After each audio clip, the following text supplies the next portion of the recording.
Welcome to Tales Beyond Midnight. Please kindly subscribe to this channel and turn on the notification bell as we launch into this very interesting realistic story. The rain had just started when Sister Amoka received the message. Her phone buzzed on the wooden table beside her bed, the blue light flashing in the darkness of her small apartment. She reached for it reluctantly, half asleep, and squinted at the screen. God just revealed something about you. Reply immediately. The sender's name made her heart skip. It was from Prophet Daniel, the most respected man of God in her city. His face was everywhere, billboards, posters, Facebook live streams. He was the man who seemed to know every secret. They called him the Eye of God. Amoka sat up straight, suddenly wide awake. She was just an ordinary church worker, struggling to pay her rent, and yet the great prophet was sending her a direct message at 2:13 a.m. Her hands trembled as she typed back. Yes, Daddy. I am here. The reply came almost instantly. The Spirit showed me danger around your life. There is a woman very close to you who wants to destroy you. Unless you act fast, you will lose everything. Amoka froze. She thought of her closest friend, Chidima. Could it be her? Could this be why her small business had been collapsing? Her phone buzzed again. To block this attack, you must sow a prophetic seed. Send 150,000 Nigerian Nairas tonight. Do not delay. Destiny cannot wait. Amoka gasped. That was more than her entire monthly salary. But the urgency in his words gripped her chest like a fist. She felt as if the prophet could see her right there, watching her every thought. And somewhere across town, in a darkened office filled with glowing computer screens, Prophet Daniel wasn't alone. 3 young men sat with him, each with a laptop open. They were not praying. They were laughing. On the screens before them were dozens of profiles, chat histories, and secret details of church members' lives.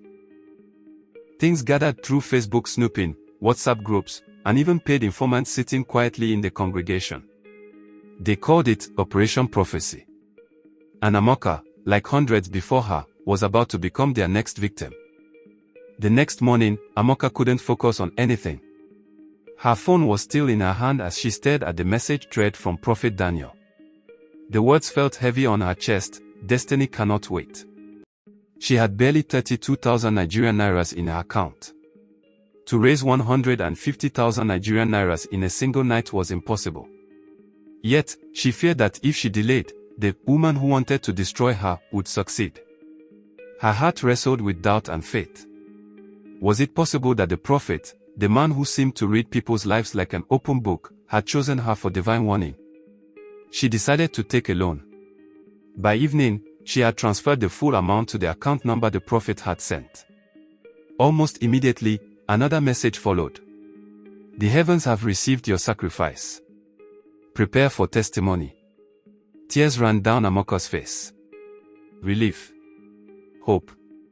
She believed the breakthrough was coming.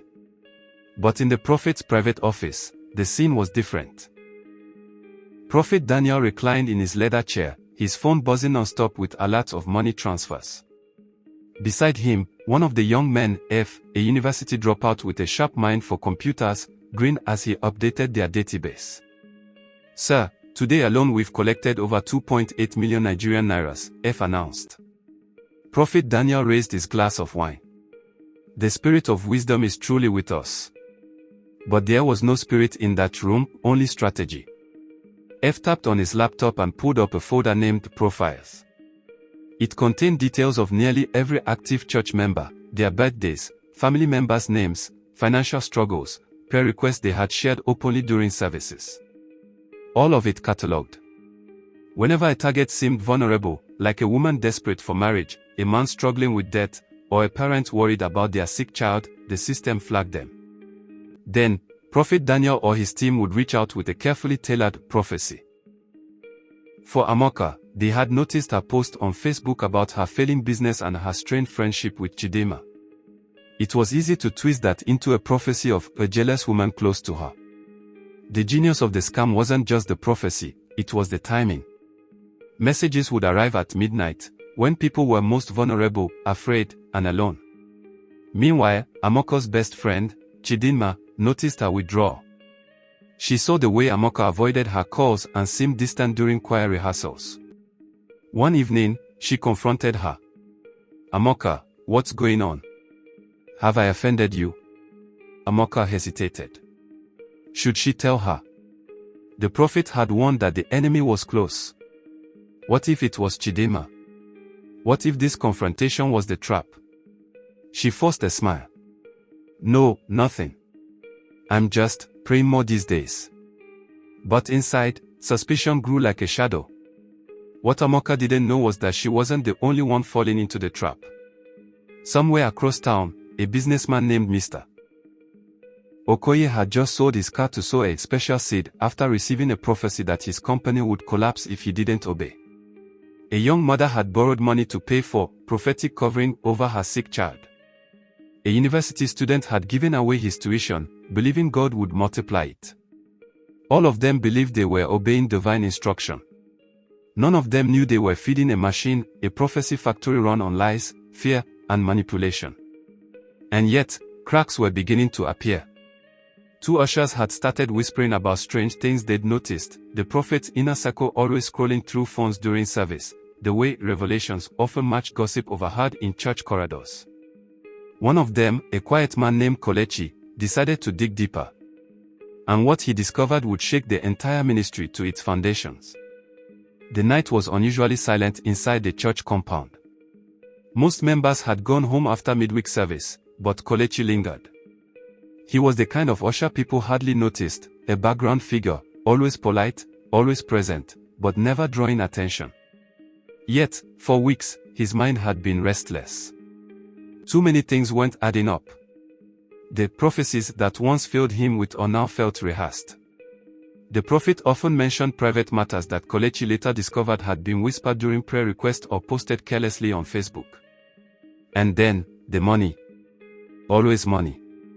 Every prophecy seemed to end with the same instruction: sow a seed. Provoke your miracle. Kolechi had seen widows give away their last savings, students empty their allowances, and businessmen stagger under heavy, prophetic demands. The prophet always promised testimonies, but Kolechi noticed that many of those givers grew poorer, not richer.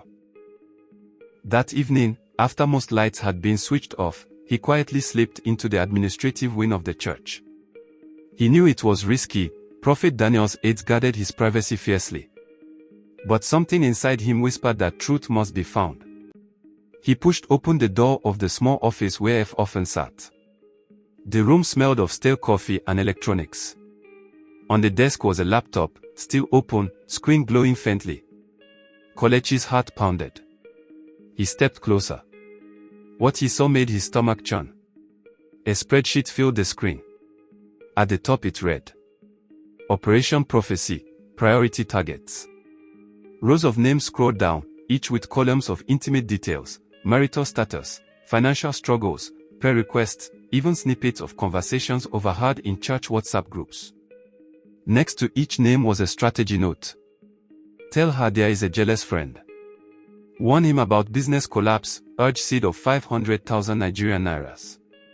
Mention sick mother, request sacrifice. Kolechi's hands trembled as he clicked another folder. It opened into screenshots, Facebook posts, WhatsApp chats, even secretly taking photos of members during services. His stomach turned to ice. This wasn't prophecy. It was surveillance. A data-driven scam disguised as revelation. Just then, he heard footsteps. Quickly, Kolechi shut the laptop, but it was too late. The door creaked open and F stepped in, his eyes narrowing. What are you doing here? Kolechi stammered, I was just checking if everything was locked. F's gaze lingered on the laptop. His lips curved into a knowing smile, but his voice was low, almost dangerous. Careful, brother. Some doors are not meant to be opened. He brushed past Kolechi, picked up the laptop, and tucked it under his arm. Go home. It's late. Kolechi left, his heart racing. He knew he had just been caught peeking into forbidden ground. And now, he suspected F would report to the prophet. Meanwhile, across the city, Amoka waited anxiously for her miracle. Days had passed since she sowed her prophetic seed, but nothing had changed.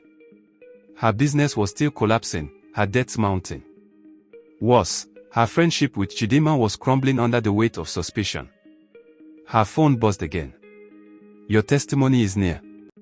Sell again to seal it, 200,000 Nigerian nairas this time.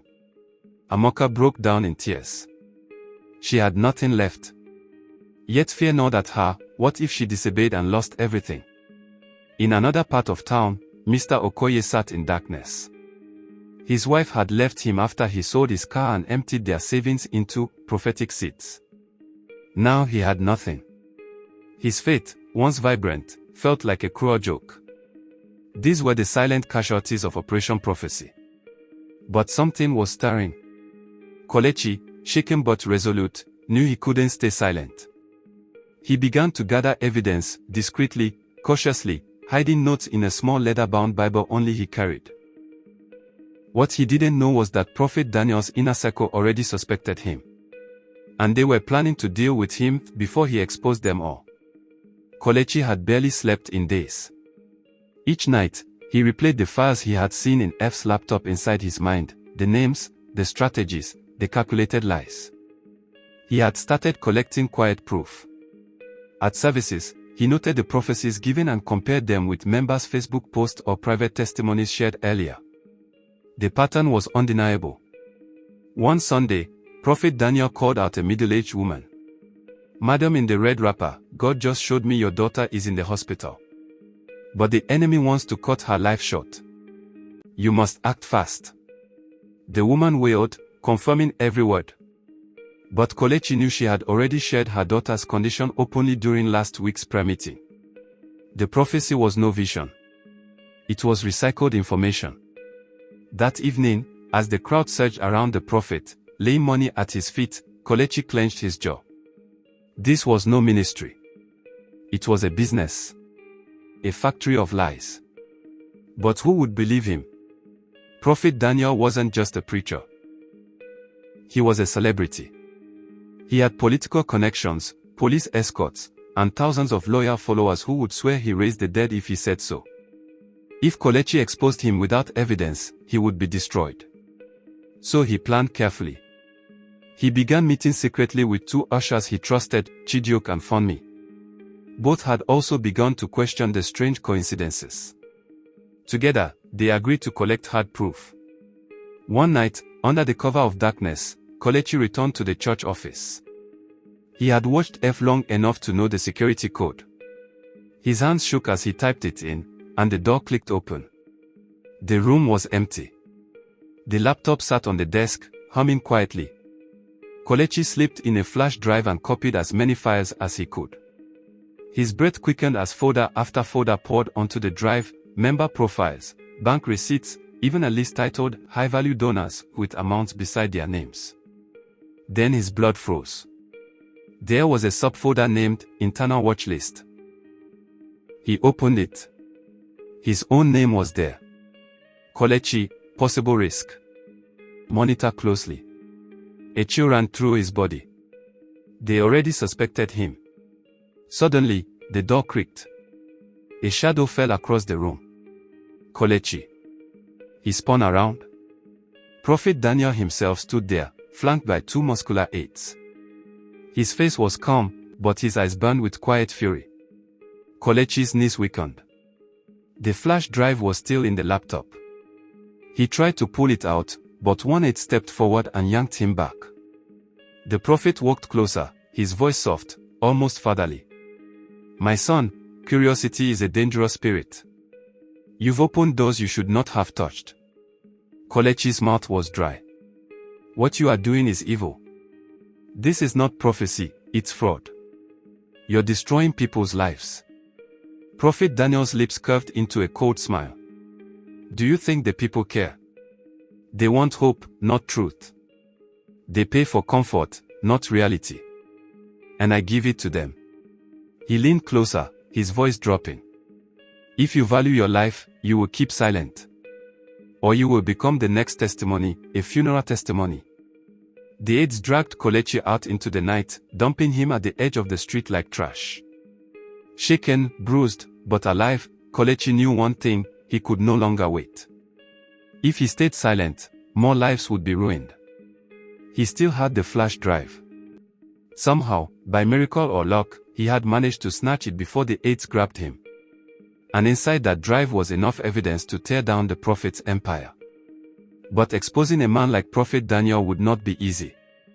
Because for every victim who wanted justice, there were 100 fanatics ready to protect their man of God with blind loyalty. And Prophet Daniel. He was not done with Kelechi. Kelechi lay awake in his small apartment, clutching the flash drive like a weapon. He had replayed Prophet Daniel's words 100 times: "They want hope, not truth." It was true. Exposing the fraud meant going against the faith of thousands who worshipped the prophet. But if he stayed silent, the lies would continue, bleeding more families dry. He decided to act. The next Sunday, the church auditorium was overflowing. Drums thundered, voices lifted in praise, and the prophet's convoy of black SUVs had just rolled in, escorted by sirens. People rushed forward, desperate for a touch, a word, a prophecy. Kelechi slipped through the crowd, his leather Bible tucked under his arm. Inside it was a tiny recorder. He had a plan. When Prophet Daniel mounted the pulpit, the atmosphere shifted. His booming voice filled the hall. "God is in this place. Can I hear somebody shout hallelujah?" The congregation roared. He began his usual performance. Picking people at random, revealing hidden secrets that sent the crowd into wild applause. But Kelechi knew each one was pulled from the files. At the height of the frenzy, Kelechi stood. His voice shook, but it carried across the hall. "Man of God, enough." The microphone slipped in Prophet Daniel's hand. The crowd turned, stunned. Ushers rushed toward Kelechi, but he raised his Bible high. "I have proof. Proof that these so-called prophecies are nothing but lies." Gasps erupted. Some shouted in anger, others in confusion. Prophet Daniel forced a smile. "My son, the devil has possessed you. Do not allow the enemy to use you against the work of God." But Kelechi's hands were steady now. He pulled the flash drive from his pocket and held it up. "On this drive are your secrets. The list, the accounts, the strategies you and your team used to steal from God's people. I will not be silent anymore." The crowd buzzed like a disturbed beehive. Some began to murmur, remembering times when prophecies matched things they had only posted online. Doubt spread like wildfire. F, pale and sweating, tried to slip out of the hall, but several ushers blocked his path. They too had begun to suspect. Then, suddenly, a man from the crowd shouted, "He told me my wife would die if I didn't give 300,000 Nigerian nairas. She's alive till today." Another voice rose. He said my business partner wanted to kill me. It was a lie. The atmosphere flipped. What had once been worship turned into chaos.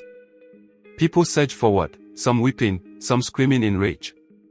Prophet Daniel's aides tried to shield him, but the crowd pressed harder. The police escorts, sensing the danger, rushed to pull him out.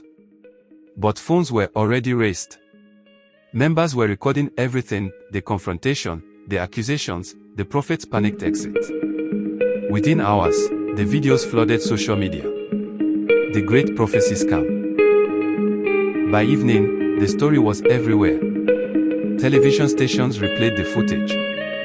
Commentators dissected the files Kelechi leaked to journalists. Names of victims came out, families ruined, lives broken. Authorities opened investigations. Bank accounts were frozen. F and 2 others were arrested, spilling secrets under interrogation. And Prophet Daniel. He vanished. Some said he fled abroad. Others claimed he still moved in disguise, planning a comeback. But his empire had collapsed. The great eye of God was exposed as nothing more than a man with a database and a thirst for power. As for Kelechi, he became both hero and villain. Some praised his courage.